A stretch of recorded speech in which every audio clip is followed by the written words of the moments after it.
భగవద్గీత తెలుసా? వంచన యొక్క ఆశయం ధర్మమైతే ఆ వంచన కూడా ధర్మమే. పుట్టిన వానికి మరణము తప్పదు, మరణించిన వానికి జన్మము తప్పదు. నేనే సత్యాన్ని, జ్ఞానాన్ని, ధర్మాన్ని.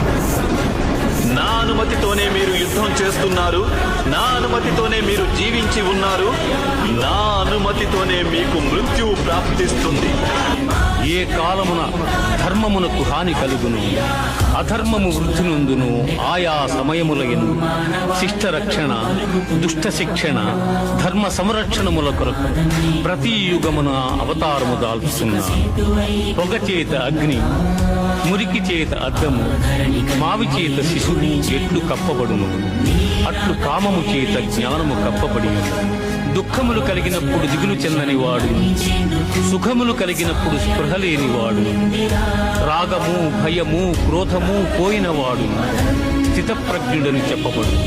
మనుష్యుడెట్లు చినిగిన వస్త్రమును వదలి నూతన వస్త్రమును ధరించును, అట్లే ఆత్మ జీర్ణమైన శరీరమును వదలి కొత్త శరీరమును ధరించుతున్నది.